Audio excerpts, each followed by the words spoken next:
શું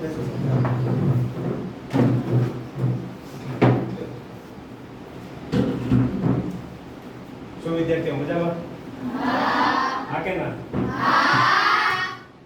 સૌથી પહેલા તમારા આચાર્ય સરનો ખૂબ ખૂબ આભાર કે શાળા સમય પછી પણ રોકાણા, બરાબર? કારણ કે બહુ અઘરું થાય બે છેડા ભેગા થવાની. સાહેબનો ખૂબ ખૂબ આભાર, સરનો પણ ખૂબ ખૂબ આભાર કે શાળા મેનેજમેન્ટ પરવાનગી આપી. વધારે આપણે સમય બરબાદ નથી કરતા, આપણે મુખ્ય કાર્યક્રમમાં જ આવીએ. તમને એવું થતું છે કે આવો કાર્યક્રમ તમારી શાળામાં હું કામ? તો હું પણ જ્યારે તમારી જેમ શાળામાં હતો ત્યારે મારી શાળામાં પણ બપોરે 3 થી 6 નો કાર્યક્રમ હતો, 3 કલાકનો. આનો અખોટ વિદ્યાર્થી હતો, હું છેલ્લે બેસતો, કારણ કે આગળ બેઠા તો વિદ્યાર્થીને શિક્ષક ઊભા કરે કે બોલો, અંદર ઉપર આપણને કંઈ આવડતું નહીં, આનું છેલ્લે જ બેસતો. આનો અખોટ વિદ્યાર્થી હતો. તો મને એ કાર્યક્રમમાં આટલી ખબર પડી કે આજે ભાઈ બોલે છે એમાં છે, સાચું છે ખોટું છે એ નથી ખબર, કારણ કે હું આટલો બધો હોશિયાર હતો. સ્વામીજીએ શું કીધેલું છે, સ્વામી વિવેકાનંદે, કે મારા શબ્દો અગ્નિ છે. શું છે? અગ્નિ. આજે નહીં તો કાલે જ્યારે તમારા જીવનમાં ભયંકર મુશ્કેલી આવશે ત્યારે અગ્નિ પ્રજ્વલિત થશે અને એમાંથી તમને મુશ્કેલીમાંથી તમને રસ્તો દેખાડશે, માર્ગ દેખાડશે. તો જો તમે ખાલી કાર્યક્રમ શાંતિથી સાંભળશો તો આજે નહીં કાલે, જ્યારે 10 વર્ષ પછી, 15 વર્ષ પછી મેં કાર્યક્રમ કર્યો, એના 9 વર્ષ પછી મારા જીવનમાં જ્યારે મુશ્કેલી આવી ત્યારે મને યાદ આવ્યું કે મારી શાળામાં સ્વામીજીનો કાર્યક્રમ થયેલો. એટલે પછી મેં સ્વામીજીનું પુસ્તક વાંચ્યું. મેં તો 9 વર્ષ પછી પુસ્તક વાંચ્યું. કાર્યક્રમ થયો ને, આજે કેમ તમારી શાળામાં કાર્યક્રમ થશે? એટલે 9 વર્ષ પછી મેં પુસ્તક વાંચ્યું. અમારી શાળામાં 700 વિદ્યાર્થી હતા અને મારું આખું જીવન બદલાઈ ગયું. હું પોતે એન્જિનિયર છું, માસ્ટર ડિગ્રી કરેલી છે, BEd MAd કરેલું છે. તો હું જ્યારે એન્જિનિયરિંગમાં હતો ત્યારે 8 વાર નાપાસ થયો. કેટલી વાર? 8 વાર. 1 વાર, 2 વાર, 3 વાર, 4 વાર ની 8 વાર. 18 વર્ષ ખાલી નાપાસ થયો ગણિતમાં. અને 18 વર્ષ નાપાસ થયો. એન્જિનિયરિંગમાં 4 વર્ષ આવે તો 4 વર્ષમાં 48 વિષય આવે, દર 6 મહિના પરીક્ષા આવે. તો 18 વર્ષ નાપાસ થયો, બરાબર, 8 વાર ગણિતમાં નાપાસ થયો. એટલે મારે એમાં બે જ રસ્તા હતા, કાં તો 1.5 વર્ષમાં ભણવાનું પૂરું કરી નાખું, 48 વિષય, કાં ભણવાનું છોડી દઉં. એ દિવસે મને યાદ આવ્યું કે મારી શાળામાં સ્વામીજીનો કાર્યક્રમ થયેલો. 9 વર્ષ પછી મેં સ્વામીજીના પુસ્તકો ખોલીને મેં વાંચ્યું. આનું આખું જીવન બદલાઈ ગયું. મને ખબર પડી કે સ્વામીજી જે કહે છે, જો આપણને ખબર પડી જાય નાની ઉંમરમાં, બરાબર, મને તો બહુ મોડું ખબર પડી 2009ની સાલમાં, આજે 15 વર્ષ થયા એને. પણ જો આ બાળકોને નાની ઉંમરમાં ખબર પડી જાય ને તો વિદ્યાર્થીઓ ફટાફટ અભ્યાસમાં પ્રગતિ કરી શકે. તો આ કાર્યક્રમ એની માટે છે, બરાબર. તો 2009ની સાલ સુધી ઘણી બધી વાર નાપાસ થયેલો, પણ 2014માં આખા ગુજરાતમાં મારો નંબર આવ્યો. શું કામ? કારણ કે સ્વામીજીએ જે કીધું એ રસ્તા ઉપર હું ચાલ્યો અને મારો મુખ્ય વિષય ગણિત વિજ્ઞાન જ છે. કારણ કે મેં જીવનમાં જેટલી ગણિત વિજ્ઞાનમાં મુશ્કેલી અનુભવી, બરાબર, તો હું કોઈ પણ વિદ્યાર્થીને જોઉં ને એને અમુક જગ્યાએ તકલીફ પડતી એટલે હું કહું કે આ જગ્યાએ તકલીફ પડે તરત આ પડે. એને ઘણી વાર એમ થાય કે સાહેબને કેમ ખબર પડી, કારણ કે હું પોતે એમાંથી પસાર થયેલો. તો આ જે કાર્યક્રમ છે એ કેની માટે છે કે તમને જે અભ્યાસમાં તકલીફ પડતી હોય તેમાંથી ફટાફટ કઈ રીતે બહાર આવી શકે, બરાબર. કારણ કે ઘણી વાર તમે પોતે મૂંઝવણમાં અનુભવતા હો પણ તમે શબ્દોમાં કહી ન શકો, શિક્ષક નહીં જાય. તો આ કાર્યક્રમ એની માટે છે, બરાબર. તો કાર્યક્રમની શરૂઆત કરી સ્વામીજી કહે છે કે 2 છોકરા કે 2 છોકરી છે. એક છોકરો કે છોકરી છે એને દુનિયાના બધા પુસ્તકો વાંચી લીધા. બીજો છોકરો કે છોકરી છે એને ખાલી 5 જ વસ્તુ વાંચી. કેટલી? 5. તો સ્વામીજી શું કહે છે કે કોની પાસે વધારે બુદ્ધિ જ્ઞાન આવડત હશે, જેને ખાલી 5 વસ્તુ વાંચી છે એની પાસે વધારે બુદ્ધિ જ્ઞાન આવડત હશે, બરાબર. તો આજે આપણે કેટલી વસ્તુ શીખશું? 5. પહેલી વસ્તુ છે આત્મશ્રદ્ધા. શું છે? આત્મશ્રદ્ધા.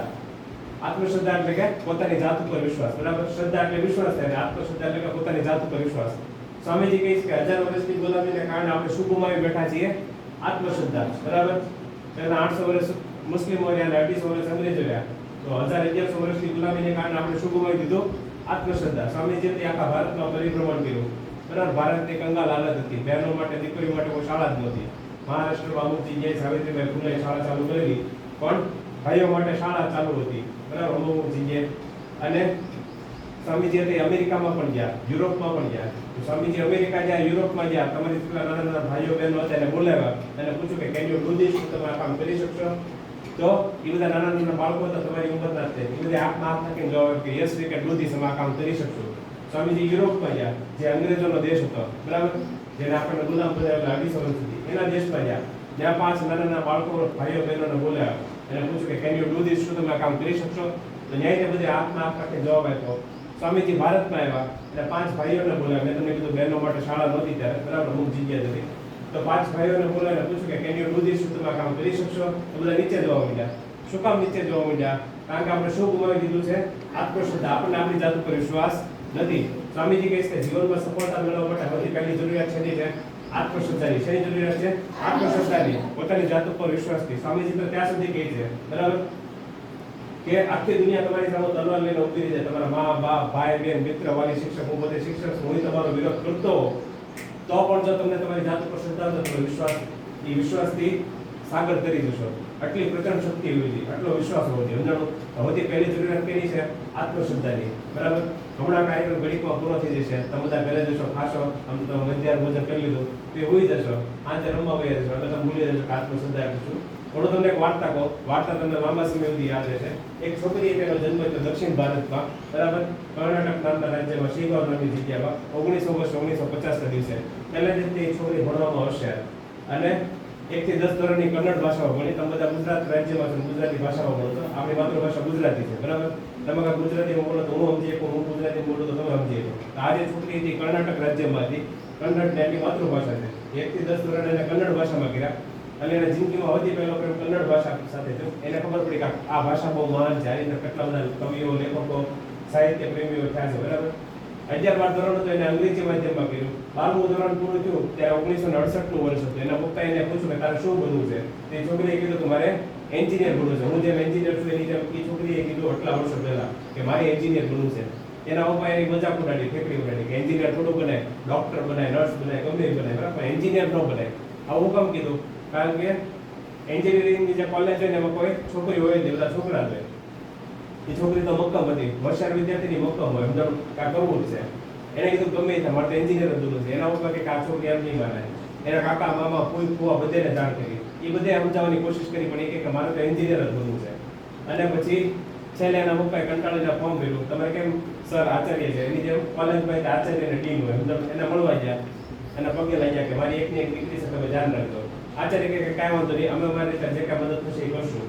અને પટ્ટાવાળાને કીધું કે આ બેનને એક રૂમ આપજો, બરાબર. જે દિવસે આવે તે દિવસે કોલેજનો પહેલો દિવસ હતો અને કોલેજમાં એડમિશન લીધેલું. પહેલો દિવસ હતો, પંપ લઈ ગઈ બેને જે રૂમ આપ્યો તેમાં રૂમ કાંઈ સાફ બાફ કર્યો નહોતો, અંદર એમને દોડ હતી. એ પટ્ટાવાળા આવ્યા હાવડી કાઢવા ગયું, પછી બેને પોતે છે હાવડીને પોતું લઈને બધું સાફ કર્યું.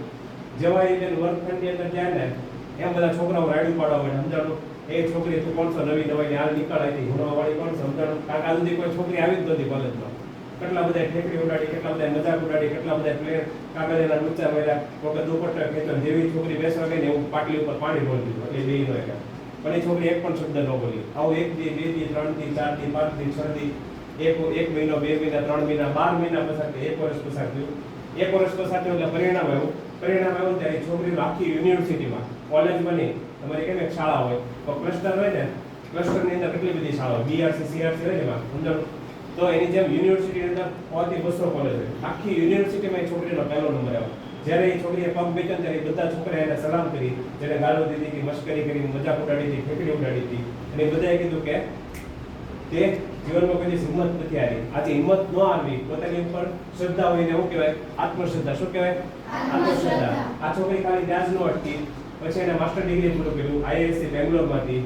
સૌથી પહેલી નોકરી એને ટેલ્કોમાં મળી. ટેલ્કોમાં જ્યારે એને નોકરી મળી ત્યારે એને જોયું કે બહેનો માટે કે સુવિધા નથી, પીવાના પાણીની સુવિધા નથી, પેન્ટ્રીની સુવિધા નથી, રેસ્ટરૂમની સુવિધા નથી, કાંઈ સુવિધા નથી. એટલે પત્ર લખ્યો એના માલિકને.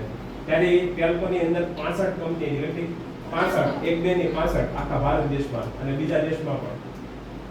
એના માલિકને પત્ર લખ્યો કે તમે મને નોકરી તો આપી પણ બહેનો માટે કઈ સુવિધા નથી.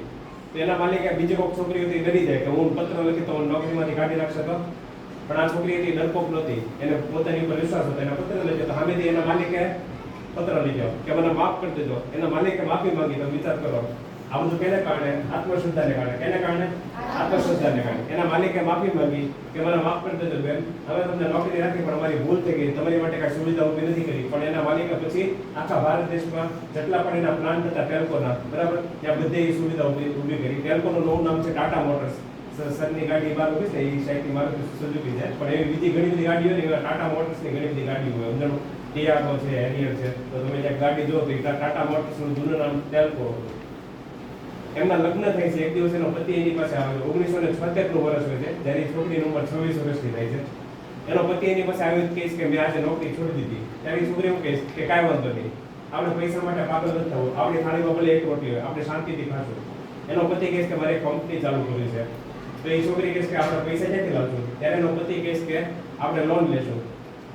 તો એની જે પત્ની હોય આજે છોકરી એ કે ના લોન લેવાની જરૂર નથી, હું તમને મદદ કરીશ. છોકરીઓનો કેવો સ્વભાવ હોય કે પપ્પા હોય ને કે મમ્મી હોય, બે છોકરા છોકરીને 10-10 રૂપિયા આપે ને, ભૂખ લાગી હોય તો છોકરાઓની 10-10 રૂપિયા વાપરી જાય, છોકરીઓની 5 રૂપિયા વાપરે 5 રૂપિયા બચાવે. દીકરીઓનો આ પહેલેથી સ્વભાવ હોય. તો આજે છોકરી હતી ને એને 10,250 રૂપિયા બચાવેલા, એમાંથી 10,000 રૂપિયા પોતાના પતિને આપ્યા, એમાંથી કંપનીની શરૂઆત કરી. આજે કંપની દુનિયાના 70 થી વધારે દેશોમાં કામ કરે છે, ખાલી ભારત દેશમાં નહીં, દુનિયાના 70 થી વધારે દેશોમાં કામ કરે છે. એમાં 3,88,000 થી વધારે માણસો કામ કરે છે. ભારતમાં તે 2.5 લાખ થી વધારે માણસો કામ કરે છે. આ બધું કેને કારણે? આત્મશ્રદ્ધાને કારણે. કેને કારણે? આત્મશ્રદ્ધાને કારણે. આ બેન ખાલી ન્યાજ નથી અટકતા, એને કર્ણાટક રાજ્યમાં, મેં તમને કીધું કે 1 થી 10 ધોરણ કઈ ભાષામાં ભણ્યા હતા? કન્નડ ભાષામાં. એને કન્નડ ભાષા પ્રત્યે પ્રેમ હતો તો આખા કર્ણાટક રાજ્યમાં એને 60,000 પુસ્તકાલય ખોલ્યા. કેટલા? 60,000 પુસ્તકાલય. બરાબર. હું સરની ઓફિસમાં ગયો તો ત્યાં ઉપર સર જે જગ્યાએ બેસે તો ત્યાં સરની ઓફિસની ઉપર કેટલા બધા ઇનામ રાખેલા છે. ખોખો, કબડ્ડી તમે બધા રમતા હોય ને તો તમે બધા શાળા તરફથી રમો ત્યારે ઇનામ મળે તમને. તો આખા ભારત દેશમાં તમે સારું કામ કરો તો ભારત સરકારે તમને એવોર્ડ આપે. ચોથો સૌથી મોટો એવોર્ડ છે પદ્મશ્રી, ત્રીજો સૌથી મોટો એવોર્ડ છે પદ્મભૂષણ, બીજો સૌથી મોટો એવોર્ડ છે પદ્મવિભૂષણ, અને સૌથી પહેલો એવોર્ડ છે ભારત રત્ન. સમજાણું? તો 2006 સાલમાં આ બેનને ભારત સરકારે પદ્મશ્રીનો એવોર્ડ આપ્યો. 2023 સાલમાં ગયા મહિને જાન્યુઆરી મહિનામાં પદ્મભૂષણનો એવોર્ડ આપ્યો. 1996 સાલમાં આ બેને વિચાર આવ્યો કે આપણે બાળકો માટે કાંઈક કરવું જોઈએ. બરાબર. વિદ્યાર્થીઓ માટે, કારણ કે એના મમ્મી હતા એ શિક્ષક હતા, એને શિક્ષણ પ્રત્યે પહેલેથી બહુ પ્રેમ. સમજાણું? એના પપ્પા ડોક્ટર હતા, એટલે એને 1996 સાલમાં એક ફાઉન્ડેશનની સ્થાપના કરી. છેલ્લા 28 વર્ષોની અંદર ભારત દેશમાં જ્યારે પૂર આવ્યું હોય, ભૂકંપ આવ્યો હોય, બરાબર, અકાળ, જ્યારે વરસાદ ન પડે ત્યારે આવું બધું સુકાઈ જાય, એને અકાળ કહેવાય. આવી કોઈ પણ પરિસ્થિતિ કે આપણી શાળા પડી ગઈ હોય, વર્ગખંડ પડી ગયો હોય, પ્રાર્થના ખંડ પડી ગયો હોય, પુસ્તકાલય, આવી કાંઈ પણ વસ્તુ હોય ને તો સૌથી પહેલા જે ફાઉન્ડેશન પોકી ઇન્ફોસિસ ફાઉન્ડેશન. આજે બેનનું નામ છે સુધા મોટી, એટલે દાદી થઈ ગયા 74 વર્ષના. બરાબર. પણ કહેવાનો મતલબ એમ છે કે એણે she paved the golden road for the womens of India. એણે ભારત દેશની સ્ત્રીઓ માટે, દીકરીઓ માટે એક સોનેરી રસ્તો સ્થાપિત કર્યો. સમજાણું? જેની ઉપર ચાલીને કેટલી બધી મહિલાઓ અને સ્ત્રીઓ પોતાનું જીવન સુધારી શકે છે. સમજાણું? તો કહેવાનો મતલબ એમ છે કે આ બધું થયું કેને કારણે? આત્મશ્રદ્ધાને કારણે. કેને કારણે? આત્મશ્રદ્ધાને કારણે. ઘણી વાર બેનને એવું લાગ્યું કે હિંમત હારી જઈશ, પણ એને મદદ કરી. કેટલી વાર એવું થયું કે એ હારી જાય ત્યારે એના પપ્પાએ એને મદદ કરી. પણ આ બધું કેને કારણે શક્ય છે? આત્મશ્રદ્ધાને કારણે. She change the history of womens of India. Bharat દેશની મહિલાઓનો જે ઇતિહાસ હતો એને બદલી નાખ્યો. બરાબર. તો તમે પણ આ કરી શકો, પણ કેને કારણે? આત્મશ્રદ્ધાને કારણે. કેને કારણે? આત્મશ્રદ્ધાને કારણે. બીજી વસ્તુ છે નિર્ભયતા. શું છે? નિર્ભયતા. નિર્ભયતા એટલે કોઈ પણ બાબતથી જીવનમાં ડરવું નહીં. તો સ્વામીજી હતા, એનું નાનપણનું નામ સ્વામી વિવેકાનંદ છે. બરાબર. એ તો સંન્યાસ લીધા, એની પછીનું નામ છે, પણ સંન્યાસ લીધા પહેલાનું નામ છે નરેન્દ્રનાથ દત્ત. બરાબર. એના પિતાનું નામ છે વિશ્વનાથ દત્ત, એના મમ્મીનું નામ છે ભુવનેશ્વરી દેવી. એમનો જન્મ છે 12 જાન્યુઆરી 1863 ના દિવસે થયેલો. સવારે 6 વાગ્યામાં થોડીક મિનિટની વાત હતી ત્યારે. તો એના મમ્મી હતા ને એને નાનપણથી વાર્તા કહેતા, પણ રામાયણ અને મહાભારતની વાત કરતા. 7 વર્ષની ઉંમર હતી. બરાબર. એટલે કે જ્યારે બીજા ધોરણમાં આવ્યા તો બધા 6, 7, 8 વાળા તો, પણ જ્યારે બીજા ધોરણમાં બાળક આવે ત્યારે એની ઉંમર 7 વર્ષની હોય. તો 7 વર્ષની ઉંમરમાં તો સ્વામી વિવેકાનંદ નરેન્દ્રનાથ તો કેટલા બધા રામાયણ મહાભારતના શ્લોક કહેતા હતા. એના મમ્મી કોઈ એને ભૂતની વાર્તા ન કહેતા. ભૂત શું કહેવાય એને ખબર નહોતી. એકવાર કેવું હતું કે નરેન્દ્ર હતા એ એના ભાઈબંધ છે એનો નવગોપાલ મિત્ર. બરાબર. એની વ્યાયામ શાળામાં કસરત કરતા હતા, અને જ્યાં બાજુમાં ઝાડવું હતું એની ઉપર ઊંધા માથે લટકતા હતા. તો એક દાદા આવ્યા. દાદાએ કીધું કે એ નરેન્દ્ર ઠોકરીના ઝાડા ઉપર ભૂત રહી છે. પણ નરેન્દ્રએ જીવનમાં કોઈ ભૂત વિશે સાંભળેલું નહીં, કારણ કે એના મમ્મી હતા ભુવનેશ્વરી દેવી. એને કીધું કોઈ દિવસ નરેન્દ્રને ભૂતની વાર્તા કીધેલી નહીં. નરેન્દ્ર તો હેઠા ઉતરી ગયા, એને નવાઈ લાગી. એને પૂછ્યું ભૂત ભૂત વળી કેવું હોય, કારણ કે એને કોઈ ભૂત વિશે સાંભળેલું જ નહીં. ભૂત ક્યાં રહે છે, ભૂત શું કરે છે, ભૂત કેવા કપડાં પહેરે છે, મારે બોલવું છે, બોલાવો. હવે દાદા નરેન્દ્ર ડરાવતા, દાદા ડરી જાય. આ તો પૂછવા માંડ્યો તો કોઈ સવાલ પૂછે એટલે સામે વાળો ડરી જાય. દાદા જેવા ભાગી જાય. દાદા જેવા ભાગી જાય ને એટલે નરેન્દ્ર ઝાડા ઉપર ચડી ગયા. એટલે એના ભાઈબંધ હતા ને બધા રેડું પાડવા માંડ્યા હરીની કે નરેન્દ્ર હેઠો ઉતરી જાય, ઝાડા ઉપર ભૂત રહેશે, તારી લોક મળી રાખશે. નરેન્દ્ર એવું કીધું કે ઝાડા ઉપર ભૂત કઈ રહેતું નથી. હું હાવ નાનો હતો ત્યારથી આ ઝાડા ઉપર હિંચકા ખાઉં છું. જેમાં આજ સુધી આ ઝાડા ઉપર કાંઈ જોયું નથી. આ ઘટના ઉપરથી સ્વામીજી એમ કહે છે કે તમારી કાંઈક પાઠ્યપુસ્તકમાં લખેલું હોય કે તમારા મમ્મી પપ્પા ભાઈ બહેન કે મિત્રવાળી કાંઈક તમને કહે એટલે માની લો, ચકાસો. શું કરો? ચકાસો. બરાબર. આપણે કેવું કરીએ 1 થી 8 ધોરણમાં કેટલા બધા વિષય ભણીએ છીએ, પણ આપણે બધું ભૂલી જઈએ. જૂનું બધું ભૂલી જઈએ. એ આપણે લાંબા સમય સુધી યાદ નથી રહેતું. એની પાછળનું કારણ શું? કારણ કે આપણે જે માહિતી મેળવી છે. તમે બધા જે અત્યારે પરીક્ષા આપશો બરાબર, તમારે 13 તારીખથી પરીક્ષા ચાલુ થાય છે શનિવારથી બરાબર, ગુજરાતીનો પહેલો પેપર છે ને, તો તમારી પરીક્ષા ચાલુ થઈ છે. પણ પરીક્ષા પૂરી થાય એટલે તમે બધું ભૂલી જશો. એની પાછળનું કારણ શું છે? તમને લાંબા સમય સુધી યાદ ન કામ નથી રહેતું. એની પાછળનું કારણ છે કારણ કે આપણે જે કંઈ પણ માહિતી મેળવી છે, તમે જે પરીક્ષા આપી માહિતીની પરીક્ષા આપો છો. એની પરીક્ષા આપો છો માહિતી, જ્ઞાનની પરીક્ષા નથી આપતા. જ્ઞાન કેને કહેવાય? જે તમે વાંચો છો, જ્યારે એની ચકાસણી કરો છો ત્યારે જ્ઞાન બને. સ્વામીજીએ એક રસ્તો આપેલો છે કે તમે જે કંઈ પણ જીવનમાં વાંચો છો એ બધી માહિતી છે, એને જો જ્ઞાનમાં રૂપાંતરિત કરવું હોય તો તમારે એની જ્ઞાનની ચકાસણી કરવી પડે.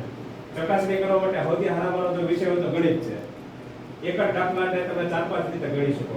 વિજ્ઞાનમાં કોઈ પણ તમને પ્રયોગ આપેલો હોય બરાબર, તો વિજ્ઞાનમાં માની લો કે તમારા 8મા ધોરણની વિજ્ઞાનની ચોપડી છે, તેમાં હાઇડ્રોક્લોરિક એસિડ આવે HCl બરાબર. HCl આવે તો એ તમારે આ નાની શાળા છે, પણ બહુ મોટી શાળા તો વિજ્ઞાનની પ્રયોગશાળા છે બરાબર. તો વિજ્ઞાન તમારે નેશનલ સાયન્સ ડે કે એવું કાંઈ હોય ત્યારે તમે બીજી શાળાઓ જ્યારે માનો કે જતા હો બરાબર, માનો કે ધ્રુવકા નજીક છે, પછી બીજી એક શાળા હોય ખાંભા છે બરાબર, આજુબાજુમાં કોઈ શાળા હોય તો ત્યાં વિજ્ઞાનની પ્રયોગશાળા બહુ મોટી હોય તો ત્યાં તમે હાઇડ્રોક્લોરિક એસિડ હોય, તમે રકાબીનો ટુકડો લ્યો, ડ્રોપર લ્યો અને એનાથી હાઇડ્રોક્લોરિક એસિડ લ્યો અને દિવાસળીથી આગ લગાડો. જો કે એમાંથી પીળા કલરનો પ્રકાશ નીકળે છે, ધોળા કલરનો પ્રકાશ નીકળે છે, ઠંડી નીકળે છે, ગરમી નીકળે છે, આંખ બળે છે. તમે આ તમારી જાતે પ્રત્યક્ષ કરશો તો તમને આખી જિંદગી યાદ રહેશે.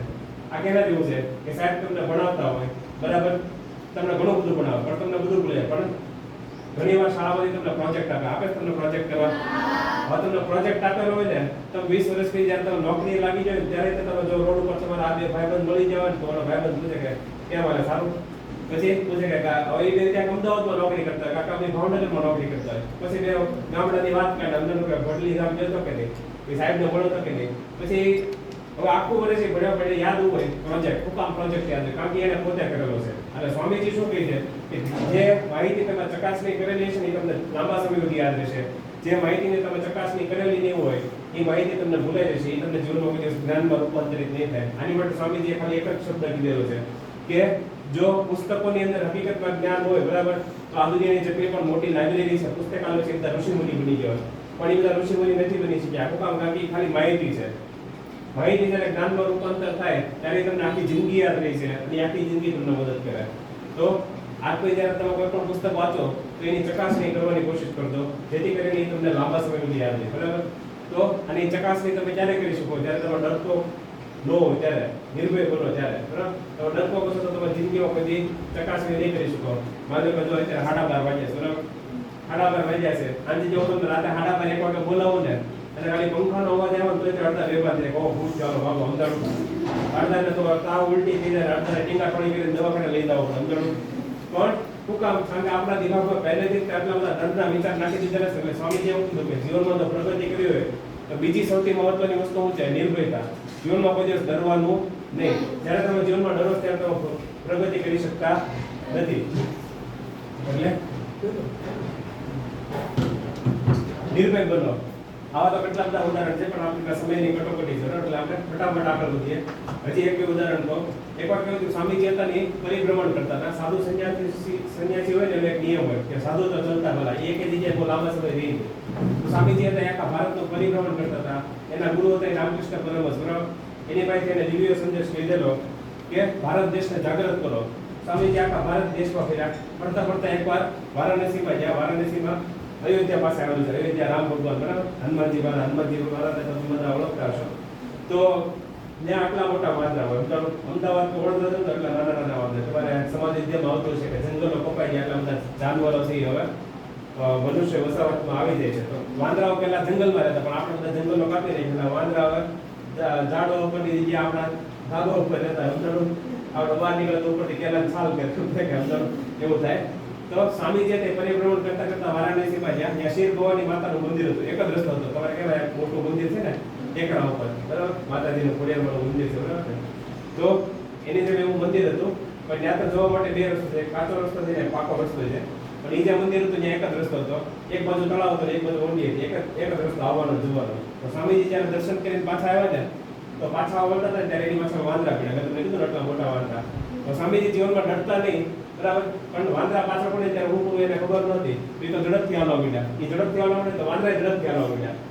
પછી સ્વામીજી દોડવા માંડ્યા તો વાંદરા દોડવા માંડ્યા. અંદર સ્વામીજી પાછળ તો ત્યાં એક સાધુ હતા, એ સાધુ યાદ રહેતા હું મારા નીચે એને ખબર કે વાંદરાનો સ્વભાવ કેવો હોય. એને રાડ પડી કે સ્ટોપ એન્ડ ફેસ ધ બ્રુટ્સ, ઉભા રહ્યો અને દુષ્ટોનો સામનો કરો. બરાબર. આ વાર્તા ક્યાં કહી છે સ્વામીજી? આ જે ફોટો છે સ્વામીજીનો, બરાબર, એની પાછળની આ વાર્તા છે. આ ફોટો સ્વામીજી ન્યુયોર્કમાં પડાવેલો છે, અમેરિકામાં, બરાબર. અને સ્વામીજી આ વાર્તા ત્યાં ભગીની મંડળ હતું ને, સ્વામીજી આમ ઉભા રહીને ફોટો પડાવેલો છે, તો ત્યાં ન્યુયોર્કની અંદર ભગીની મંડળ હતું, સિસ્ટર ક્લબ કહેવાય ઇંગ્લિશમાં. ત્યાં 7-8 હજાર બહેનો હતા. એ બધે સ્વામીજીને વિનંતી કરી કે હે સ્વામીજી, તમે એટલા મહાન છો તો તમે તમારી મા વિશે બોલો. ત્યારે આ સ્વામીજી આખી પ્રસંગ કીધેલો. એકવાર હું ભારતમાં ફરતો હતો ત્યારે શિવ ભવાની માતાના મંદિરે ગયો, ત્યારે મારી પાસે વાંદરા પડેલા અને એક સાધુએ રાડ પડી કે સ્ટોપ એન્ડ ફેસ ધ બ્રુટ્સ, ઉભા રહ્યો અને દુષ્ટોનો સામનો કરો. ત્યારે હું પાછળ ફરીને આવી રીતે ઉભો રહ્યો અને મેં બધા વાંદરાની આંખમાં આંખ નાખીને જો તો બધા વાંદરા ગુમ થઈ ગયા. આ ઘટના ઉપરથી સ્વામીજી શું કહેવા માંગે છે કે જ્યારે તમારા જીવનમાં મુશ્કેલી આવે ત્યારે એનાથી ભાગવાની કોશિશ ન કરો, પણ એનો આંખ નાખીને સામનો કરો. જો તમે જેટલી વાર મુશ્કેલીથી ભાગવાની કોશિશ કરશો તો મુશ્કેલી ડબલ તમારી પાછળ પડશે, વાંદરા પડે એમ, અને તમે જીવનમાં હારી જશો. તો જીવનમાં એક જ રસ્તો છે કે જ્યારે પણ મુશ્કેલી આવે ત્યારે એનો સામનો કરો. શું કરો? સામનો કરો. તમને એમ થાય કે અમે તો બધા વિદ્યાર્થી છીએ, 6-7-8 વિદ્યાર્થી છે, અમારા જીવનમાં શું મુશ્કેલી હોય? તો અત્યારે તમારા જીવનમાં શું મુશ્કેલી હોય કે અત્યારે તમારા ભણવામાં ઓછા માર્ક આવતા, બરાબર. થોડાક દિવસમાં પરીક્ષા આવે છે તો અમુકને તાવ આવી જશે ને, અમુકને ઉલટી થશે ને, અમુકને આમ તો એમ થઈ જશે કે આવો તો પરીક્ષા લેવી જ નથી. અમને કારણ આખું વર્ષ રપટપટ્ટી કરી હોય, ભેગા ભણ્યા ન હોય, કે સાહેબ છેલ્લે આવે કે સાહેબ અમને ચમત્કાર કરી દેતો, ઓકે સાહેબ એટલા જાદુ કરશે કે સાહેબ ચમત્કાર કરી દે. સમજાણું? કેટલા બધા મારી પાસે આવતા હોય, બરાબર, અમે શિક્ષકો છીએ એટલે. પણ શિક્ષણનું કાર્ય છે ને એ ચમત્કાર નથી. શિક્ષણ છે ને તમારી પાસે સમય માંગે. શું માંગે? સમય માંગે. માની લો કે આ બે બહેનો બાજુ બેઠા છે, આ બે મિત્ર બાજુ બેઠા છે. આ બેન છે ને આ બેનનું બધું નામે ખબર છે ને, ક્યાં રહે છે, એના પપ્પા નામ શું છે, એના ઉમેર નામ શું છે, એને પીઝા ગમે છે કે પાવભાજી ગમે છે કે રોટલી ગમે છે કે શીરો ગમે, બધું ખબર છે. આ મિત્ર છે ને એને ખબર કે એને કયો પિક્ચર ગમે છે, કયો હીરો ગમે છે, કઈ ગાડી ગમે, બધું ગમે. શું કામ? કારણ કે એના પાકા મિત્ર છે. સાહેબ ભણાવે ત્યારે વાતો ચાલુ કે હું કાલે આમ જોતો તેમ જોતો, બરાબર. અને એને કેટલો બધો સમય, કેટલા બધા કલાકો એના ભાઈબંધ કે બેનપણી સાથે કાઢેલો હોય. તો શિક્ષણ એ તમારી પાસે સમય માંગે છે. જે વિષય તમને આવડતો હોય એની તમે તો કોઈ ચોપડી ખોલેલી જ ન હોય તો એ વિષય તમને આવડતો નથી. તમને જે વિષય ન આવડતો હોય, સૌથી અઘરો લાગતો હોય એના તમારે વધારે સમય આપવો પડે. જે વિષય તમને સૌથી સારો આવડતો હોય એના તમારે ઓછું મહત્વ આપવું પડે, એની હારે તમારે ઓછો સમય તમારે આપવો પડે. તો બેનપણીના ભાઈબંધનો જે નિયમ છે એ રીતે પાઠ્યપુસ્તકમાં લાગુ પડે છે. જેટલો વધારે સમય જે તમને વિષયો અઘરા લાગે છે એની સાથે પસાર કરશો તો એમાં તમે ફટાફટ પ્રગતિ કરશો, બરાબર. તો આપણે નિર્ભયતામાં હતા, બરાબર. એકવાર સ્વામીજી હતા એ અમેરિકામાં ગયા ને તો એ એકવાર ભાષણ આપતા હતા, આવી રીતે કાર્યક્રમ હતો. સ્વામીજી બોલ્યા કે જેને ઈશ્વરના દર્શન કરેલા હોય ને એને જીવનમાં કોઈ દિવસ ડર ન લાગે. તો જે બધા કાઉબોયઝ ઉભા હતા, કાઉબોયઝ આપણે ગુજરાતીમાં ભરવાડ કહીએ, સમજાણું? તો એ બધા કાઉબોયઝ હતા એ બધા શું કરે, એ હાથમાં બંદૂક રાખે, માથે ગોળ ટોપી કરે અને પગમાં હોલબૂટ પહેરેલા અને ઘોડા ઉપર આખો દી ફરતા રહેતા, સમજાણું? તો એ બધા કાઉબોયઝ એવું નથી કર્યું કે લેટ્સ કોલ સ્વામીજીને બોલાવે, સમજાણું? સ્વામીજીને આપણા ગામડામાં બોલાવો, સમજાણું? અને સ્વામીજીને પોતાના ગામડામાં બોલાવો અને એક ટીપું હતું એની ઉપર ઉભા રાખી દીધા અને કીધું સ્વામીજીને કે now you can give the lecture, સમજાણું? તમે તમારા ધર્મ વિશે ભાષણ આપો. અને એ બધા કાઉબોયઝ હતા ને દૂર ઉભા રહી ગયા અને હાથમાં બંદૂક હતી, બંદૂકમાંથી ગોળીઓ છોડવા માંડ્યા. એક ગોળી, બે ગોળી, અમુક માથા ઉપરથી પસાર થાય, કાન પાસેથી પસાર થાય, અમુક હાથ પાસેથી પસાર થાય, પગ પાસેથી પસાર થાય. એવું 1 કલાક આવ્યું.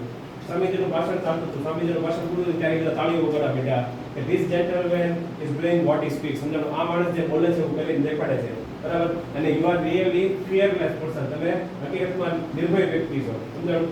તો સ્વામીજી જીવનમાં કોઈ દિવસ ડરતા નહીં. એક વખત ફરતા કાશ્મીરમાં ગયા ને તો જ્યાં સામેથી વાઘ આવતો હતો એટલે સ્વામીજીને પોતાના ગુરુની યાદ આવી, રામકૃષ્ણ પરમહંસની, કે મારા ગુરુએ મને આખા ભારત દેશનો ઉત્કર્ષ કરવાની જવાબદારી આપેલી છે.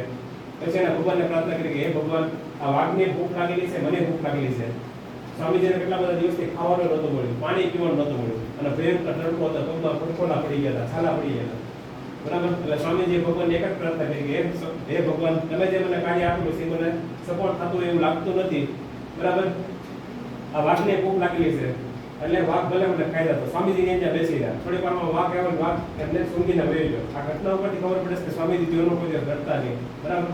તો કહેવાનો મતલબ એમ છે કે જ્યારે તમારા જીવનમાં મુશ્કેલી આવે ત્યારે ડરવાનું નથી. ગણિત વિજ્ઞાન ઓછા, બરાબર. હું તમારી ભલે સ્વામી વિવેકાનંદ ન જોયેલા પણ તમે મને તો જોયેલો જ ને.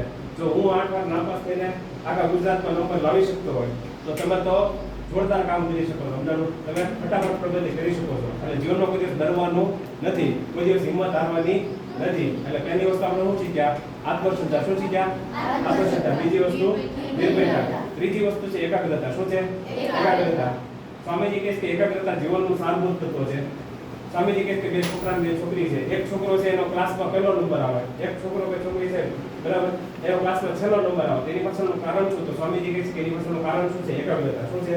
એકાગ્રતા. જે છોકરો કે છોકરી છે એનો પહેલો નંબર આવતો હોય ક્લાસમાં બરાબર, તેનું ધ્યાન ક્યાં હોય? તો સાહેબ બોર્ડ ઉપર કાંઈક લખાવતા હોય બરાબર, એનું ધ્યાન ન્યા જ હોય, ચોક ઉપર હોય. પણ બીજો છોકરો કે છોકરી જેનો છેલ્લો નંબર આવે ક્લાસમાં એનું ધ્યાન ક્યાં હોય? એ છેલ્લે બેઠો બેઠો મૂસ દોડતો હોય, અંધારું મહાત્મા ગાંધીની એના ચશ્મા હોય ને આમ કાળા કાળા કરતો અંધારું મહાત્મા ગાંધીના.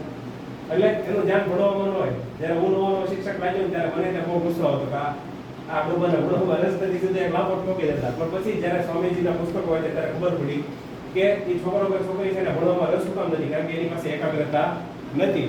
એની પાસે એકાગ્રતા નથી એટલે શિક્ષક જે ભણાવે છે એને સમજાતું નથી, શિક્ષક જે ભણાવે છે એને સમજાતું નથી એટલે એના ભણવામાંથી રસ ઉઠી જાય. ભણવામાંથી એને રસ ઉઠી જાય એ ક્યાંયથી લીટોડા કરે છે, એક વાર સમજાડું. એટલે આ બધું જોડાયેલું છે. તો એકાગ્રતા છે એ જીવનનું સારભૂત તત્વ છે. સ્વામીજી તો ત્યાં સુધી કહે છે કે ગરીબ માણસ અને અમીર માણસ છે. ગરીબ માણસ છે એની પાસે એકાગ્રતા ઓછી છે, અમીર માણસ છે એની પાસે એકાગ્રતા વધારે છે. સફળ વ્યક્તિ છે એની પાસે એકાગ્રતા વધારે છે, નિષ્ફળ વ્યક્તિ છે એની પાસે એકાગ્રતા ઓછી છે. તો એકાગ્રતા વધારવી કઈ રીતે? તો આપણે એક પ્રયોગ કરીએ બરાબર, 3 પ્રયોગ કરીએ. તૈયાર બધા? હા કે ના? બધા રટ્ટા બેસો હાલો. તમારો જમણો હાથ છે ને જમણો હાથ આયા રાખો નાકા પર બરાબર. તમારો ડાબુ નાક આ બાજુ છે બરાબર, તમારો ચહેરો આ બાજુ છે, ડાબુ નાક આ બાજુ. ડાબા નાકમાંથી કેટલા બહેનો ભાઈઓને શ્વાસ આવે છે? કોઈને આવે છે? 2-3 સેકન્ડમાં ખબર પડશે. ડાબુ નસકોરો છે તમારું આ બાજુ છે, ડાબા નસકોરામાંથી કેટલા બહેનો ભાઈઓને શ્વાસ આવે છે? કોઈ નહીં? ખૂબ સરસ. હાલો પછી હમણાં કીધું ડરો નહીં, તમે એકબીજા આવું દોસ્ત કોક આગળ ઊંચી કરો તો આગળ ઊંચી કરો.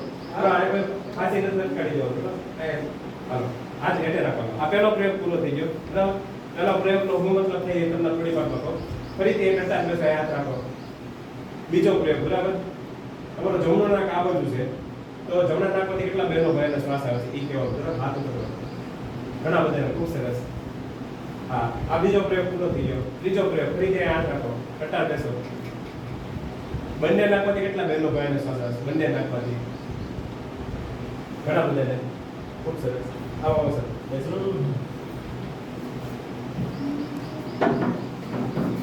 તો બંને નાકમાંથી કેટલા શ્વાસ આવે છે? ઘણા બધા. ખૂબ સરસ. હવે આ કેટલા?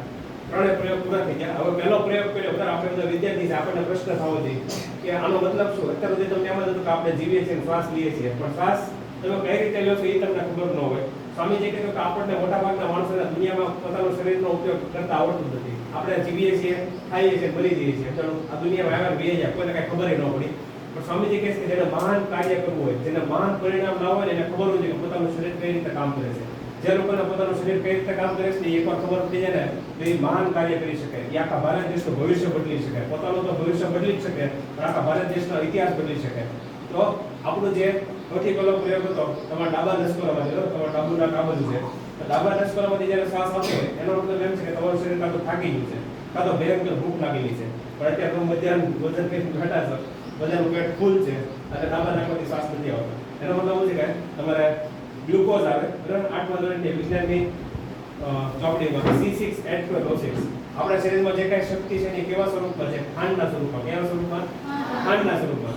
તમને જ્યારે ભયંકર ભૂખ લાગી હોય એનો મતલબ છે કે તમારા ડાબા નાકમાંથી શ્વાસ આવવાનું ચાલુ થઈ જાય. ડાબા નાકમાંથી શ્વાસ ઉકાળો કારણ કે તમારા શરીરમાં ખાંડ ખલાસ થઈ ગયો. કા પછી તમે રાતે બહુ મોડે સુધી જાગતા હતા, સવારે શાળાએ વહેલા આવ્યા, તમારી ઊંઘ પૂરી ન થાય, તમે રાતે મોબાઈલ ઘુમાડતા હતા બરાબર.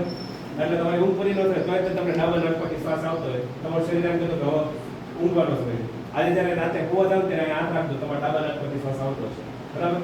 બીજો પ્રયોગ કર્યો જ્યારે જમણા નાકમાંથી શ્વાસ આવતો હોય તો જ્યારે જમણા નાકમાંથી શ્વાસ આવતો એનો મતલબ એમ છે કે તમારું શરીર અત્યારે શક્તિશાળી. મોટાભાગના વિદ્યાર્થીઓ હાથ ઊંચો કર્યો બરાબર કે જ્યારે જમણા નાકમાંથી શ્વાસ આવતો ત્યારે તમારું શરીર કેવું હોય? શક્તિશાળી હોય. કેવું હોય? શક્તિશાળી. ત્યારે તમારે કામ કરવાનો સમય છે, આરામ કરવાનો સમય નથી. આપણે બધા શું કરીએ કે શિક્ષક જ્યારે દાખલા ગણાવતા હોય, સુભાષિત લખાવતા હોય, કાં પછી નકશો દોરાવતો હોય સમાજ વિદ્યામાં બરાબર, ગુજરાતી હિન્દીમાં ગદ્ય પદ્ય લખાવતા હોય ત્યારે આપણે બેઠા બેઠા ખાલી જોતા કે સાહેબ શું કરે છે, કાં ભાઈ આપણે ભાઈ બધા વાતો કરતા હોય. તમને જે પેન ને નોટબુક આપેલી છે એની આરતી ઉતારવા નથી આપેલી બરાબર.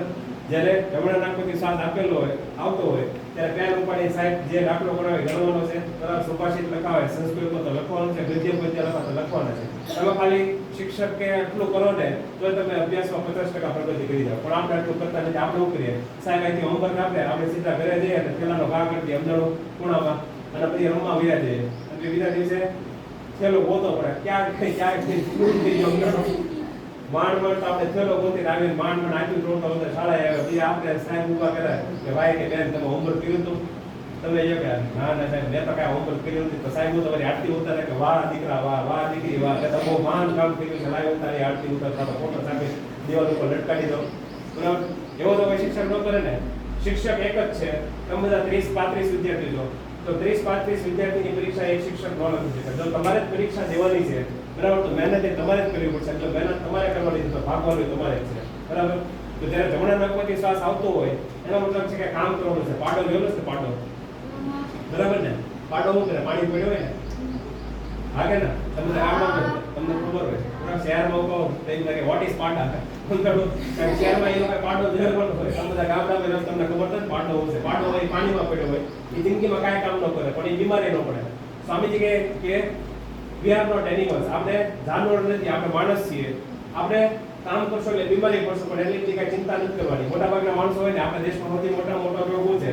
સ્વામીજી કહે કે આપણા દેશમાં સૌથી મોટો રોગ હોય ને કામ ચોરી છે. કોઈ કામ જ નથી કરવું. બધે રાતોરાત એમ જ છે કે હું રાતોરાત કરોડપતિ છે. હું સવારે જાગું તમારા ખાટલાની બાજુમાં 1 કરોડનો થેલો પડે, આખા ગામને દેખાડ દો કે હું મહાન વ્યક્તિ છું.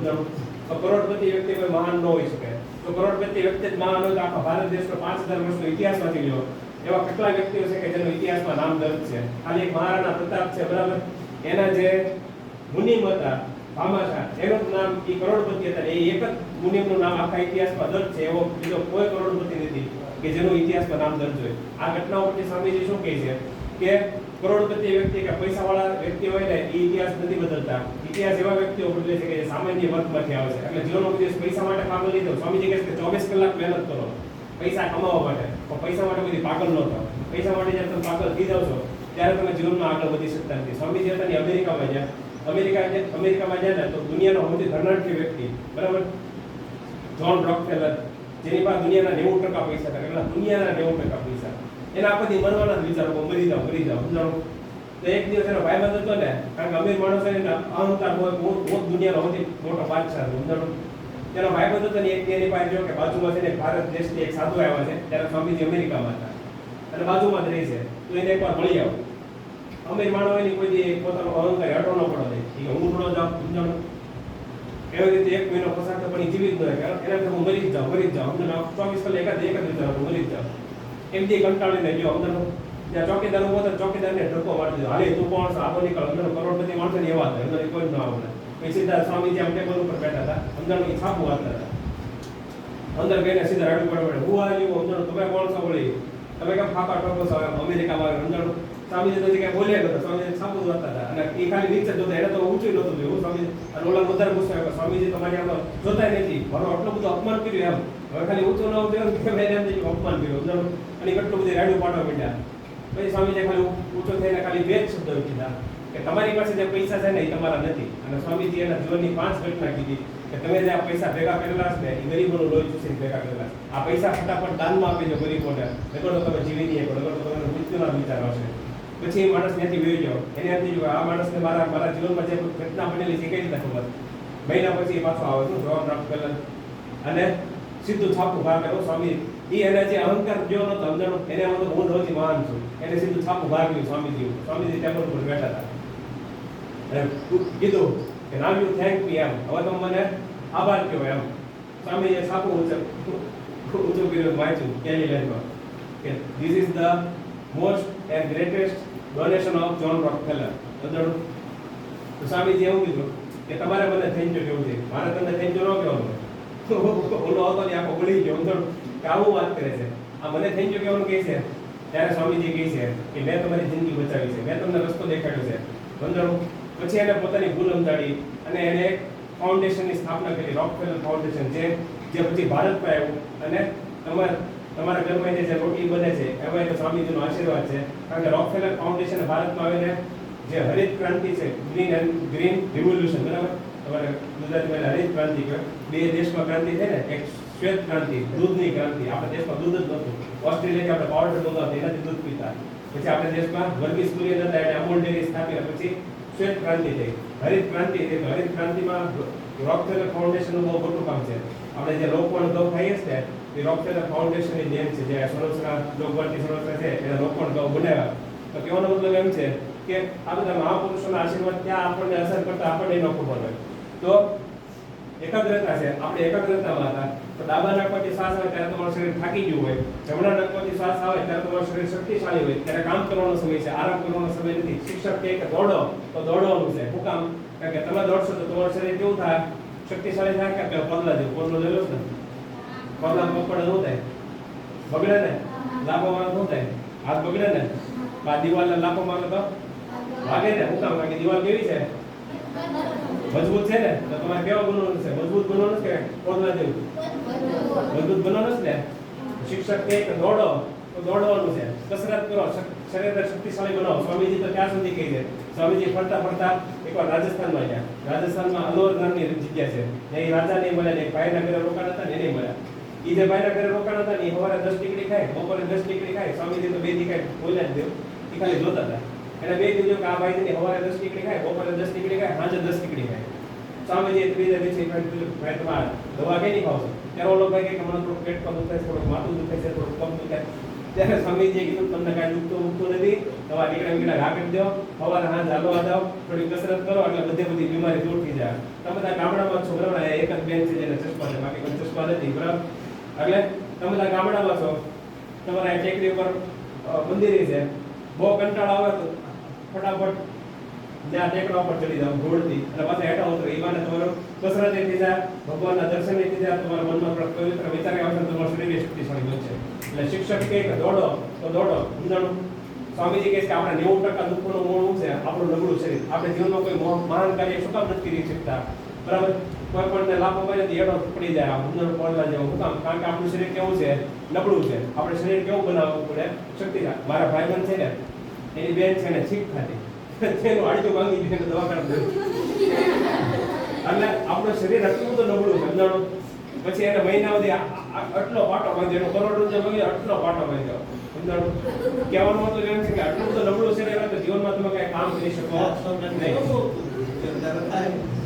એટલે કહેવાનો મતલબ એમ છે કે સ્વામીજી કહે છે કે કસરત કરો, શરીરને શક્તિશાળી બનાવો. આપણી સમય વખત નહીં કરતો. હજી બહેનો માટે એક વાર્તા કહે તો આપણે ફટાફટ આગળ વધીએ. એટલે સ્વામીજી શું કહે છે કે જ્યારે ડાબા નાકમાંથી શ્વાસ આવે ત્યારે તમે થાકી જાઓ, જમણા નાકમાંથી શ્વાસ આવે ત્યારે કામ કરવાનું શીખી જાય. અને છેલ્લો પ્રયોગ કર્યો આપણે, 2 નાકમાંથી શ્વાસ આવતો બરાબર. 2 નાકમાંથી શ્વાસ આવતો હોય, થોડાક વિદ્યાર્થી હાથ ઊંચો કર્યો. એનો મતલબ એમ છે કે તમારું મન કેવું છે? એકાગ્ર છે. હવે જે અત્યારે જેના 2 નાકમાંથી શ્વાસ આવતો હોય એનો મતલબ એમ છે કે તમારું ધ્યાન ક્યાં છે? અત્યારે હું જે બોલું છું એની ઉપર. ઘણા બધા બેઠા એને કે આ ક્યાં બોલ બોલ કરે જાય તો હવે ઉજળું એટલે બધું ધ્યાન થતું હોય. હવે જે થોડ વિદ્યાર્થી હોય ને એના 2 નાકમાંથી જે શ્વાસ આવતો એનો સમય કેટલો હોય? 5 મિનિટ 10 મિનિટ. જે હોશિયાર વિદ્યાર્થી હોય ને, જેનો પહેલો નંબર આવતો શાળાની અંદર, એના 2 નાકમાંથી જે શ્વાસ આવતો એનો સમય કેટલો હોય? 8 કલાક 10 કલાક. તો સ્વામીજી કહે કે આ સમય વધારી શકાય? હા, વધારી શકાય. બરાબર. કઈ રીતે વધારી શકાય? તો આપણે બધા પ્રયોગ કરીએ. બરાબર. બધા ટટર બેસવાનું. તમારું જમણું નાક છે ને તમારે જમણા અંગૂઠાથી બંધ કરવાનું. બરાબર. આપણે 4 સેકન્ડ શ્વાસ લેવાનું. કેટલી સેકન્ડ? 4 સેકન્ડ. તમે બધા કુંભકપૂરક રેચક કરો છો દરરોજ. બરાબર. શિક્ષકો બધા કરાવતા હોય પણ આપણે આખી વૈજ્ઞાનિક પદ્ધતિથી કરશું. બરાબર. તો ડાબા નાકથી આપણે શ્વાસ લઈશું. બરાબર. પછી 2 નાક બંધ, પછી જમણા નાકથી શ્વાસ છોડવાનો,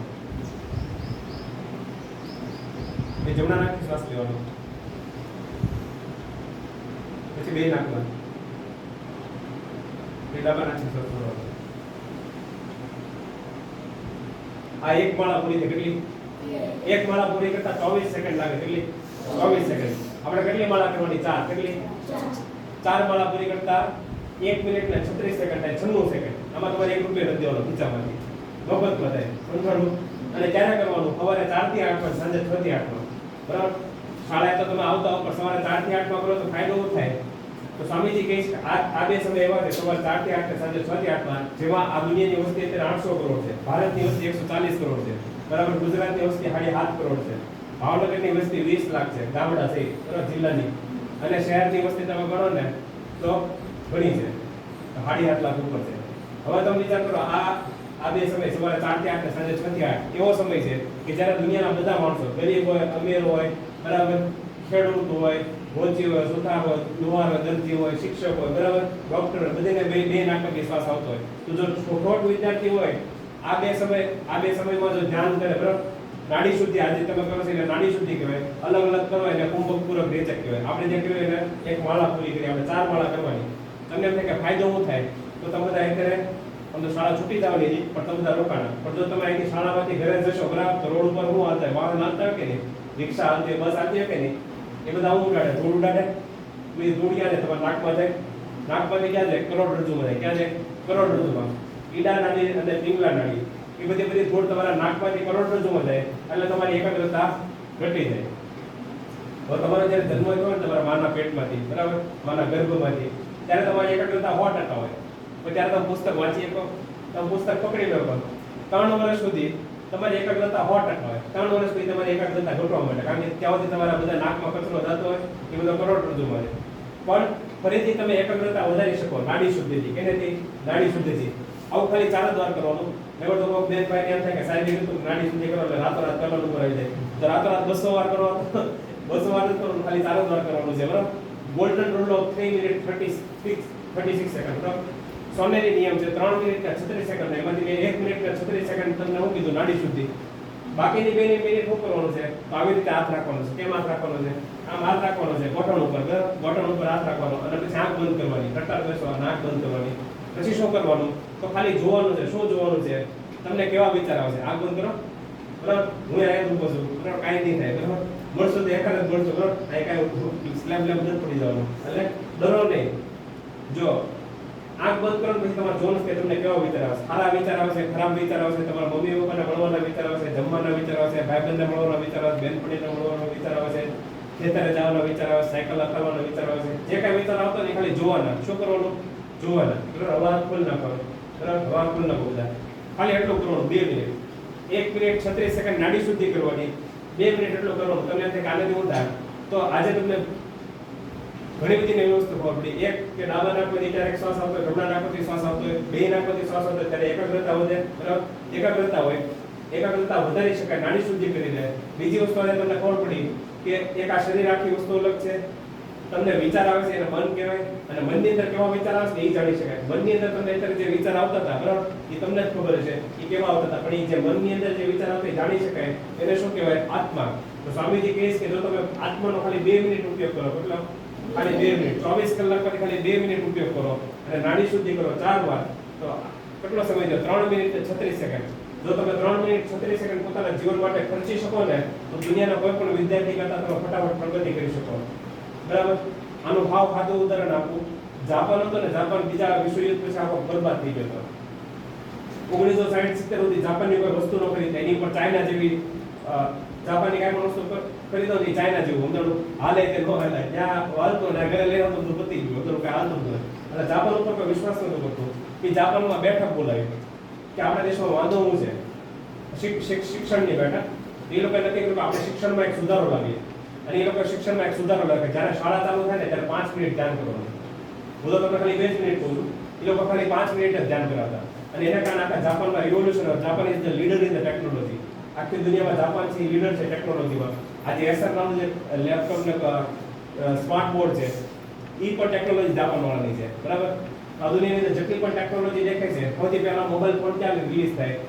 ફોન ભલે અમેરિકામાં બન્યો, પણ સૌથી પહેલા રિલીઝ ક્યાં થાય? જાપાનમાં. હું કામ કરે? Japan is the highly technological country. સમજાણું? તો કહેવાનો મતલબ એમ છે કે જાપાનની અંદર આટલો બધો બદલાવ કેમ આવ્યો? ધ્યાન કરો છો. તો તમે ખાલી 2 મિનિટ ધ્યાન કરશો, એને બીએમટી કહેવાય, બેઝિક મેડિટેશન ટેકનિક, સામાન્ય ધ્યાનની પદ્ધતિ. તો એનાથી તમે ફટાફટ પ્રગતિ કરી શકો. કેટલી પ્રગતિ કરી શકો?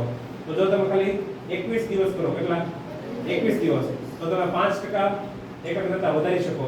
જો તમે 6 મહિના કરો તો તમારી એકાગ્રતા 10 થી 15% આવશે. જો તમે 12 વર્ષ કરો, કેટલા? 12 વર્ષ, તો તમારી મેધાશક્તિ અપ્રતિમ થઈ જાય. તમને દુનિયામાં કોઈ ન હરાવી શકે. હું તમને 1-2 ઉદાહરણ આપું ફટાફટ બરાબર, આપણે 10 મિનિટમાં કાર્યક્રમ પૂરો કરીએ. તો સ્વામીજી હતા ને, એકવાર ફરતા ફરતા અલવર જ્યારે અલવર રાજસ્થાન આવ્યું, રાજા સામે ઉભા હતા અને સ્વામીજી આ બેઠા. સ્વામીજીએ પહેલું પુસ્તક લીધું, 1 પાનું 2 પાના બધા પાના ફેરવ્યા, પુસ્તક એટલે રાખ્યું. બીજું પુસ્તક લીધું, 3 પુસ્તક પડ્યા હતા. બીજું પુસ્તક લીધું, 1 પાના 2 પાના બધા પાના ફેરવીને પુસ્તક એટલે રાખ્યું. ત્રીજું પુસ્તક લીધું ને ત્યારે રાજા સામેથી હાલીને આવતા હતા. રાજાએ સ્વામીજીને પૂછ્યું કે સ્વામીજી તમે શું ગોતો છો? મને કે હું તમને મદદ કરું. ત્યારે સ્વામીજીએ કીધું હું કઈ ગોતતો નથી, હું તો પુસ્તક વાંચું છું. તો રાજા વિચારવા કે કોઈ માણસ એટલું ઝડપથી પુસ્તક કઈ રીતે વાંચી શકે?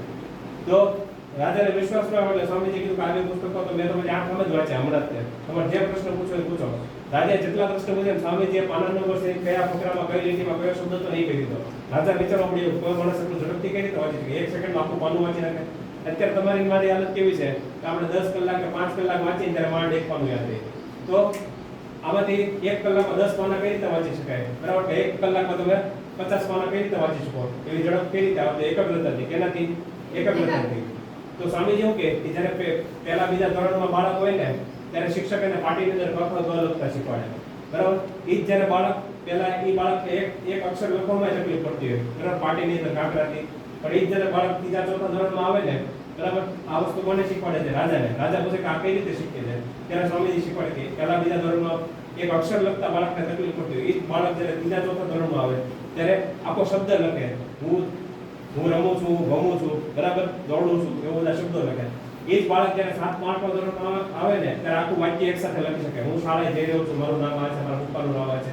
તો સ્વામીજી કહે છે કે આ દુનિયાની અંદર 95 થી 98% માણસો એવા છે કે જે પોતાની એકાગ્રતા છે એટલી વધારે છે. પણ સ્વામીજી કહે છે કે આની કરતા વધારે એકાગ્રતા વધારી શકાય. સ્વામીજી તમારા 8મા ધોરણમાં વિજ્ઞાનની પ્રયોગશાળામાં વિજ્ઞાનના પાઠ્યપુસ્તક એક પ્રયોગ આવે છે કે બિલોની કાચ હોય ને એ તમે જો સૂર્યના તડકામાં તમે રાખો, નીચે કાગળિયું રાખો તો કાગળિયું હળગશે કે નહીં? હળગશે. સૂર્યના બધા કિરણો એ બધા ભેગા થઈ જાય. સ્વામીજી કહે છે કે માણસનું જે મન છે ને એ અતિશય શક્તિશાળી છે. જો તમે મનની બધી શક્તિ ભેગી કરી લો ને તો તમે અદ્ભુત પરિણામ લાવી શકો. તો સ્વામીજી કહે છે કે જ્યારે માણસનું મન એકાગ્ર થાય ને ત્યારે અદ્ભુત પરિણામ લાવી શકે. અને સ્વામીજી કહે છે કે આ કેનું પરિણામ છે? એકાગ્રતાનું. બરાબર? સ્વામીજી એકવાર અમેરિકામાં હતા, કાઉબોયઝ હતા. કાઉબોયઝ હતા ને એ બધા પુલ ઉપર હતા. એ બધા ઈંડાના કોટલા હોય ને એને વિંધતા હતા સમજાણું બંદૂકથી. પણ એક કોચલું હતું ને વિંધાતું નહોતું. તો સ્વામીજી થોડું બેસ્યા. તો એ બધા કાઉબોયઝ હતા ને એ બધા એને તરત ગુસ્સો આવી જાવ. Oh, you think that it is very easy? You take the rifle and shoot the shells. You will see how it is possible. Swamiji નું કીધું કે તમને એવું લાગે છે કે આટલું હેલું કામ છે? જો તમે બંદૂક લો ને તમે નિશાન લો, અમે જોઈ શકીએ કેટલું હેલું કામ છે. સ્વામીજીએ જીવનમાં કદી બંદૂક હાથમાં લીધે જ નહીં. સ્વામીજીએ પૂછ્યું કે આ બંદૂક કઈ રીતે ચલાવતો? ઓલા કાઉબોયઝ હતા એ બધા વિચારો પડી ઓ this gentleman don't know how to shoot the rifle. પછી સ્વામીજીને શીખવાડ્યું કે જો આને ટ્રિગર કહેવાય, આનાથી ગોળી છૂટે, અહીંથી નિશાન લેવાનું, અહીંથી ગોળી નાખવાની બેરલમાં. સ્વામીજીએ શીખી લીધું બંદૂક કઈ રીતે ચલાવવાની. પછી નિશાન લીધું, બધે બધા ઈંડાના પુટલા વીંધી નાખ્યા. મારે અહીંથી આ નિશાન લેવું ના થાંભલાનું તે બહુ હેલું છે. શું કામ? કે થાંભલો હલતો નથી. તો હલતી વસ્તુ હોય ને એનું નિશાન લેવું બહુ અઘરું છે. તો નદી ઉપર તરંગ હવા હાલતી હોય તરંગ હોય તેની ઉપર નિશાન લેવું બહુ અઘરું છે. સ્વામીજી એક ગળા કે બધે બધા ઈંડાના પોટલા વીંધી રહ્યા તો ઓલા બધા કાઉબોયઝ તાળીઓ વગાડવા માંડ્યા. This gentleman must be the expert in the rifle shooting. He must be rifle shooting from the 30 years and he was asking us how to shoot the rifle. આ માણસ 30-40 વર્ષથી બંદૂક ચલાવતો લાગે છે અને આપણને હમણાં બંદૂક કઈ રીતે ચલાવવાની? ત્યારે સ્વામીજીએ કીધું મેં આજ પહેલા જીવનમાં બધી બંદૂક હાથમાં પકડી પણ નથી, પણ હું ધ્યાન કરું છું. શું કરું છું? ધ્યાન કરું છું. અને જ્ઞાન મુદ્રા કહેવાય. આમ કરો એટલે તમારા મનમાં ક્રિએટ હોય ને ફટાફટ હો જાય. આવું નથી કહેતો. અમેરિકા વાળા કહે છે, અમેરિકા વાળા ભારતમાં આવ્યા, અંગ્રેજો હતા ભારત ઉપર રાજ કરી ગયા. એને જોયું કે ભારત દેશના બધા મંદિરો છે ને આવી રીતે બધા ભગવાનને હાથ રાખેલો, કૃષ્ણ ભગવાન, રામ ભગવાન. બરાબર? પછી એ લોકોએ સંશોધન કર્યું. 100 વર્ષ પછી એ લોકોને ખબર પડી કે ભારત વાળા બુદ્ધિશાળી છે. એ લોકોને ખબર પડી ગઈ કે આવી રીતે હાથ રાખો ત્યારે તમારી બુદ્ધિનો વિકાસ થાય, ફટાફટ થાય. અંદર તમારા મનમાં જે ગ્રે મેટર એ લોકો 100 વર્ષ અભ્યાસ કર્યો પછી એ લોકોને ખબર પડી કે માણસ એક જ એવા વ્યક્તિ છે, માણસ એક જ એવી પ્રજાતિ છે આખી દુનિયામાં કે જે પોતાનો અંગૂઠો હોય ને એ પોતાની આંગળીને અડાડી શકે છે. જ્યારે માણસ પોતાનો અંગૂઠો આંગળીને અડાડે ને આ દુનિયામાં જે કંઈ પણ વસ્તુ જોતો, પંખોથી લઈને લાઇટથી લઈને આ બધાનો આવિષ્કાર કોણ થયો? કારણ કે તમે અંગૂઠોથી આંગળીને અડાડી શકો છો. બીજું એક કે પ્રાણી કે પક્ષી આ દુનિયામાં અંગૂઠોથી આંગળીને અડાડી નથી શકતું. બરાબર? એટલે અંગ્રેજો હતા ને જ્યારે એને માન્ચેસ્ટરમાં મિલ નાખી કાપડની ત્યારે એને શું કર્યું? ભારતમાં કલકત્તા હતા ને જ્યાં સૌથી વધારે વણકરો હતા, વીવર્સ, એના અંગૂઠા કાપી નાખ્યા. શું કામ? કારણ કે અહીંના જે વીવર્સ હતા ને સારું કાપડ બનાવતા દુનિયામાં. માન્ચેસ્ટરનું કાપડ વેચે ને એટલે એ લોકો અંગૂઠા કાપી નાખ્યા. એટલે એ લોકોની મિલ હાલતી થઈ. એટલા માટે ગાંધીજીએ કીધું આમ તો પાઠ્યપુસ્તકમાં પણ એ પાછળની વાત તમને ન કરો તો અંગૂઠો કાપી નાખ્યો. એટલે પછી આપણે એકલવ્યની વાર્તા આવે છે મહાભારતમાં. એકલવ્યનો અંગૂઠો કાપી નાખ્યો એટલે તીર ન ચલાવી શકે. તો અંગૂઠો છે બહુ કિંમતી વસ્તુ છે. જ્યારે તમે આમ હાથ રાખો ત્યારે તમારી બુદ્ધિનો વિકાસ ફટાફટ થાય. તો તમારે 2 મિનિટ આવી રીતે હાથ રાખવાના છે. 1 મિનિટ 36 સેકન્ડ નાડી સુધી કરવાનું. 3 મિનિટ 36 સેકન્ડનો નિયમ છે. જો તમે તમારી જાતે કરશો તો ફટાફટ પ્રગતિ કરશો. બરાબર?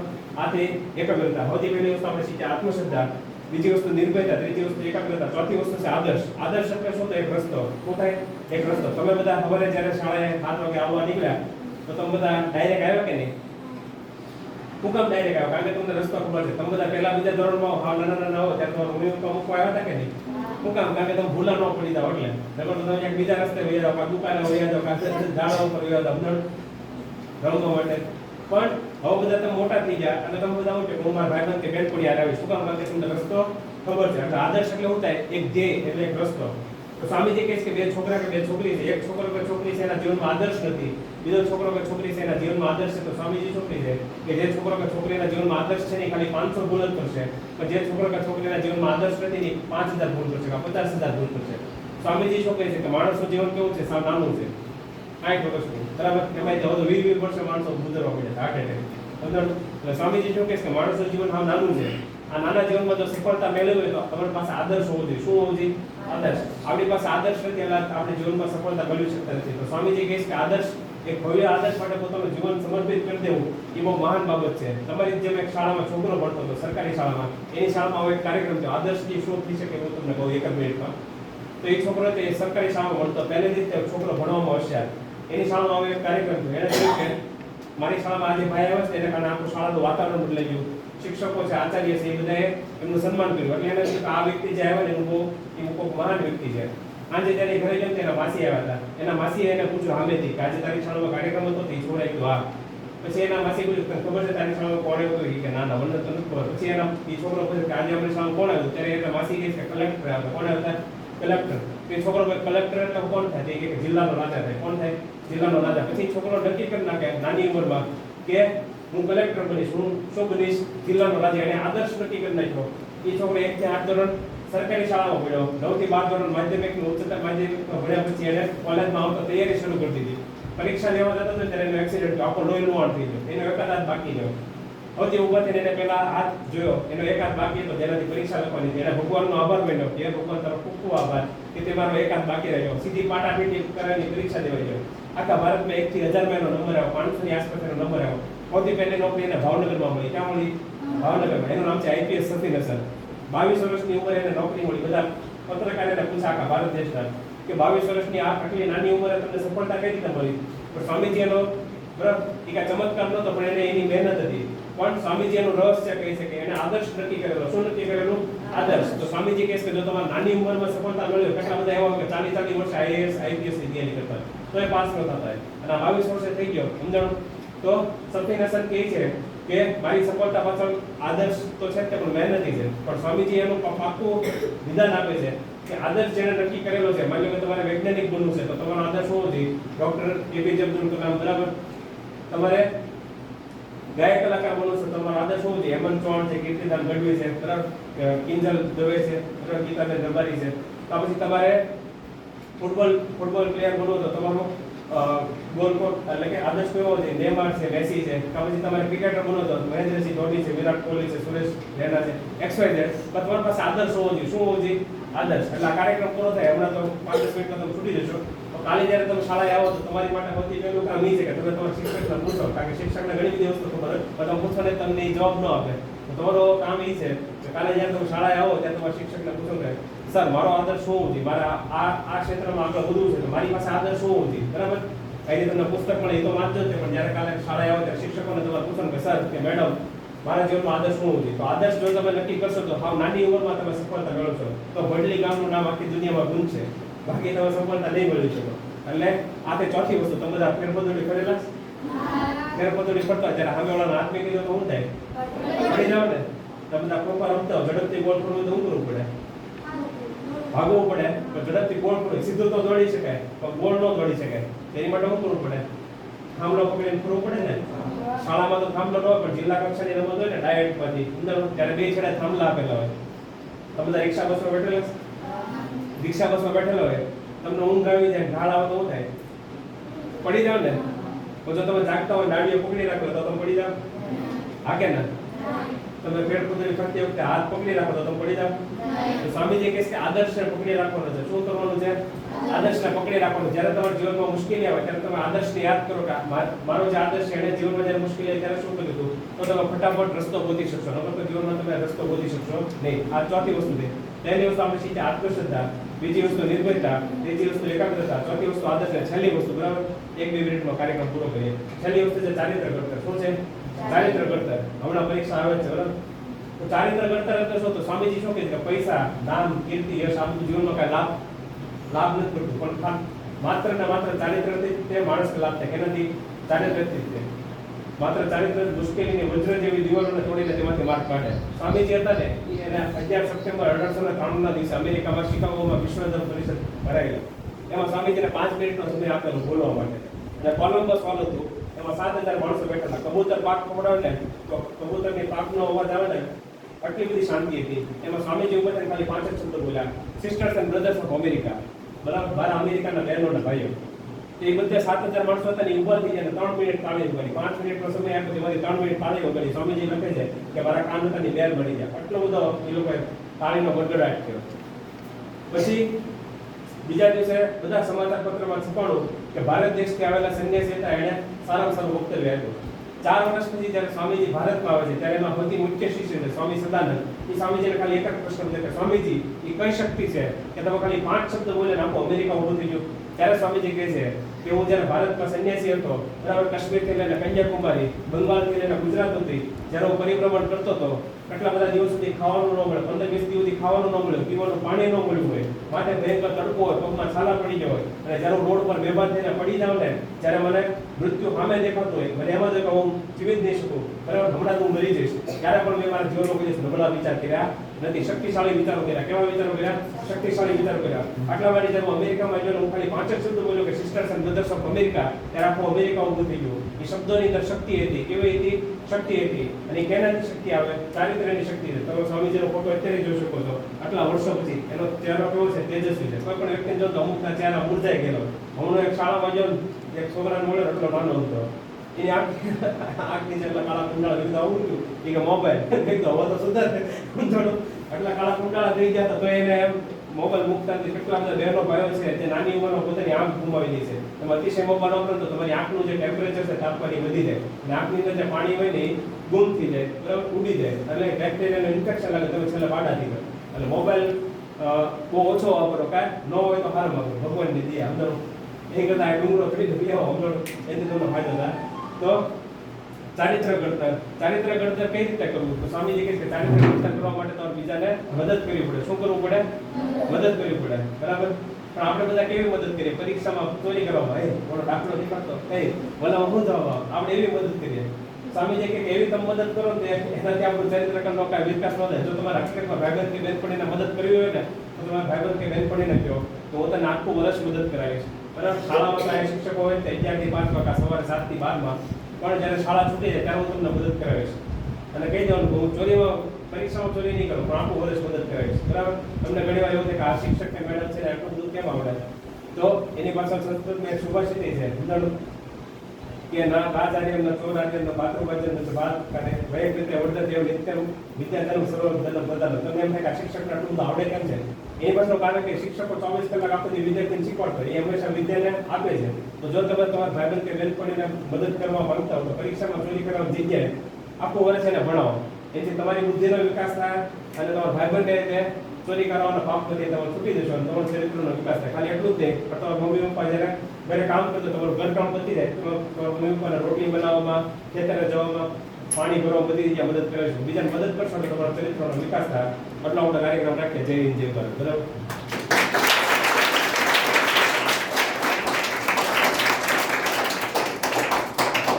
હવે આ પુસ્તક બધાને મળશે, બરાબર. પુસ્તક વાંચજો, સાચવજો, બરાબર. અને જેટલી વાર વાંચી શકાય, જ્યારે જીવનમાં નબળા વિચારો, ખરાબ વિચારો, ત્યારે પુસ્તક વાંચો, બરાબર. મેં તો ઘણી વાર વાંચેલું, એટલે બધાને આપો. પછી આપણે ફોટો પડાવશું, કઈ તમે બધા છૂટા.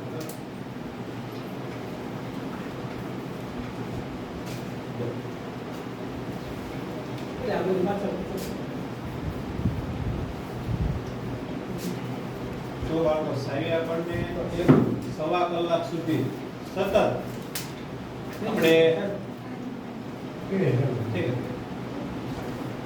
એક પણ મિનિટનો આરામ વિના સતત આપણને માર્ગદર્શન આપ્યું છે. સાહેબનો આપણે ફરી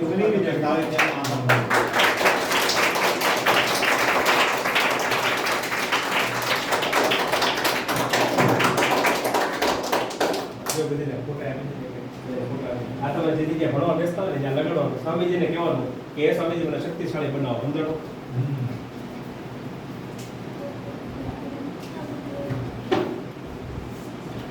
જો બધે ચોકલેટ આપી દે મોટી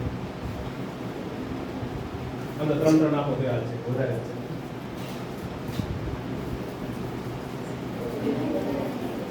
લઈ લે બીજા બધા હા બસ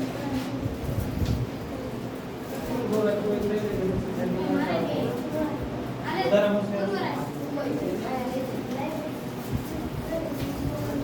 એકબીજા પાસ કર્યો એટલે જો વેચના હોય એમાં પાસ આપી દે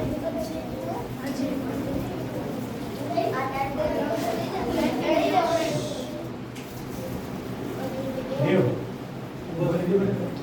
દેવા બધે ઉભો થાય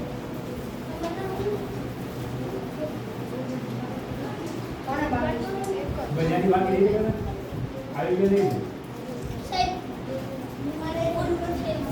હા આપણે ફોટો પડાવશો તમારો ઉલી ઉપર ઘરે ચિંતા કરતા સાહેબ ઘણા ફસાઈ જતા હોય ઉલી ઉપર બરાબર ભાઈ ફટાફટ ફોટો પડાવી તમે બધા છૂટા બરાબર